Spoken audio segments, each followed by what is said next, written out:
Yes, indeed. Hello, it's Sports This Morning on Channels Television, of course. And as our usual practice, we take a look at the entertaining and mind-spinning world of sports. Welcome again. I'm Ayotunde Balogun. Hello and welcome. I'm Cecilia Omogbe. Good morning. Glad you could join us on the show. I'm Tayo Salam.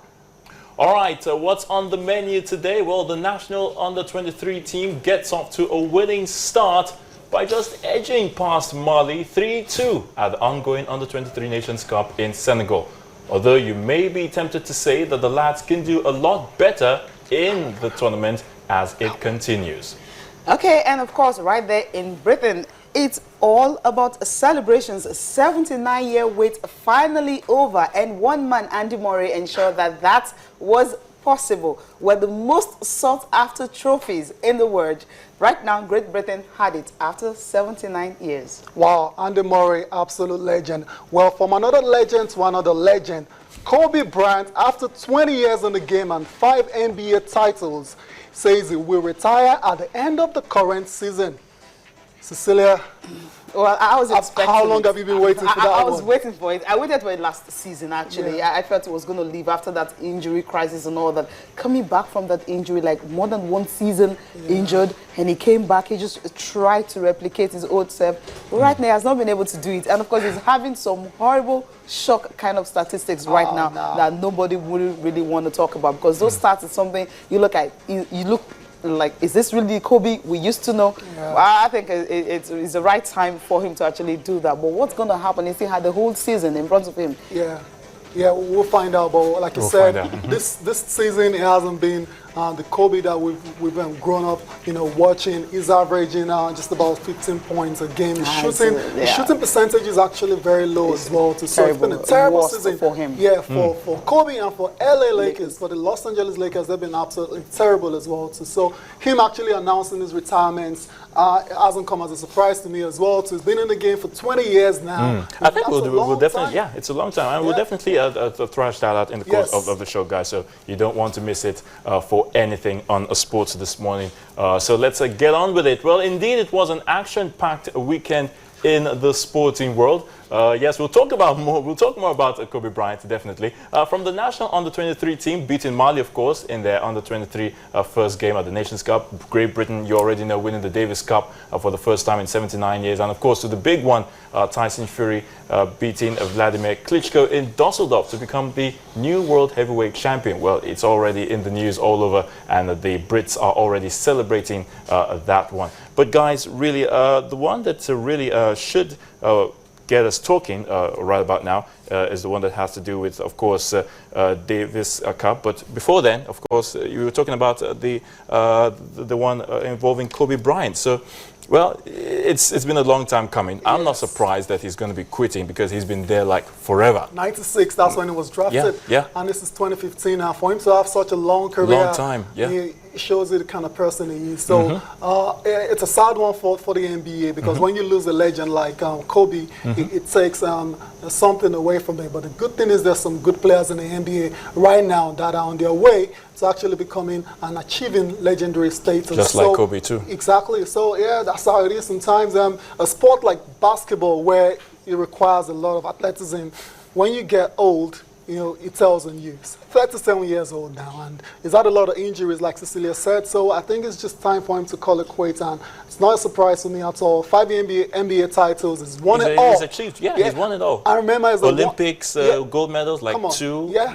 So I remember as a one-club man as well too. He's played for the LA Lakers. I remember his time, when it was with Shaquille O'Neal. They dominated for a period, and that's all gone now. Shaq has been retired for a long time. And for Kobe to carry on as long as he's done, it shows you he's been a great player. He loves the game, and he loves LA Lakers. I think it was just the injury that actually set him, because someone like Kobe, when you love a sport that you do, he actually wrote a poem, posted it on the player's website, talking about his love and all that for the game. Now, when you have someone like that who was able to come up with that kind of poem, it shows that basketball is his life. I mean, it's something he's grew up with. LA Lakers gave him the chance, and he took it. Now, this season, we talked about the fact that his shooting percentage right now is very, very low. The lowest, 31.5 shooting percentage. I mean, through the first 12 games they played this season, you still have so many games to go. So at the end of the day, you're just looking at Kobe, you're like, hey, what if this man leaves? I mean, who is going to replace him?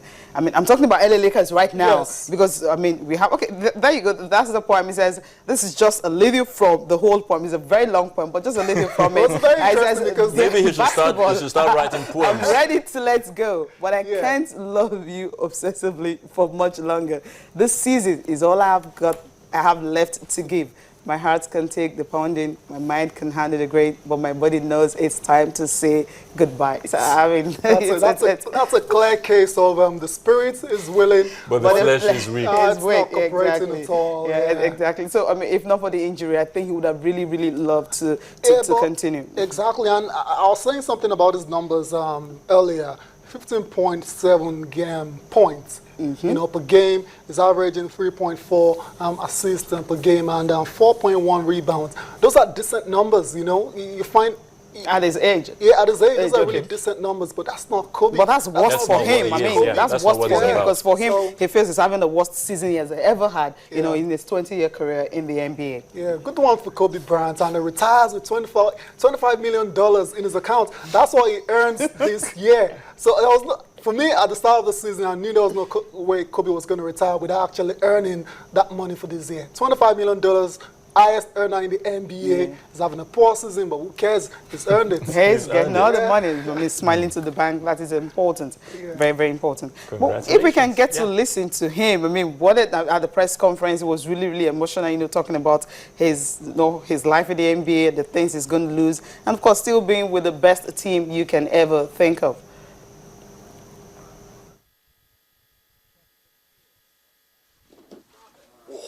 I mean, a decision like this, you can't make that decision based on, you know, outside circumstances. I mean, it has to be an internal decision. And finally, I just had to just accept the fact that I don't want to do this anymore. You know, and I'm okay with that. And, you know, once I accepted that, then it became time to just let everybody know. I mean, why not? I mean, it's just, you know, it takes a load off my shoulders and everybody else's, and I think it's just the right thing to do. Honestly, it was quick. You know, once I went through the process of figuring out what I wanted to say and who was I saying it to, then it became extremely easy for me. And once I decided I wanted to speak to the game itself, which sounds really weird, but I've never actually spoken to the game. You know, it's always been to the fans or been to teammates or, you know, things of that nature, but never actually told the game how I felt. And once I decided to write it from that perspective, then the words just came in a matter of minutes. But I mean, if I said, you know, and I wasn't getting a little emotional about it, I'd be lying. It's a little different when you know internally this is it, and then when you actually voice it, and now it's out there.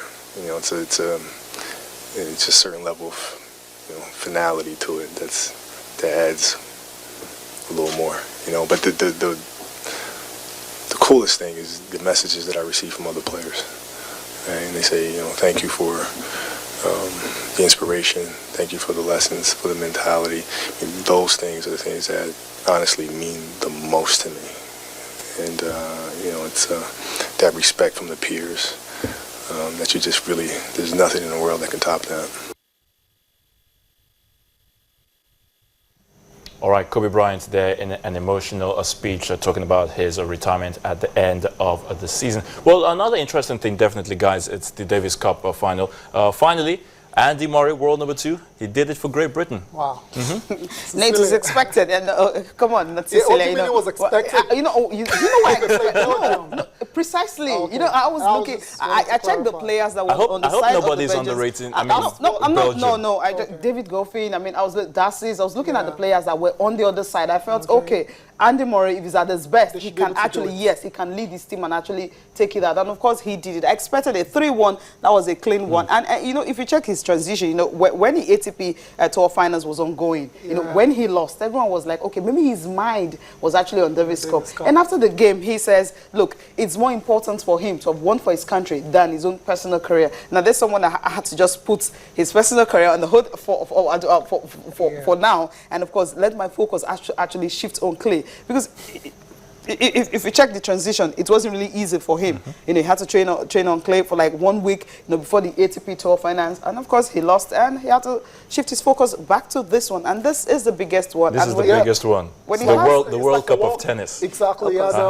Cecilia, the most Andy Murray. trophy. Exactly. Andy Murray right now is an absolute legend in Great Britain. I remember in 2012, 76-year wait for a Grand Slam. Grand Slam. Yeah, he done it. He did it. He did it. You know, he's done it for Great Britain. Now this again. 2013, Wimbledon. They were waiting for a champion for 77 years.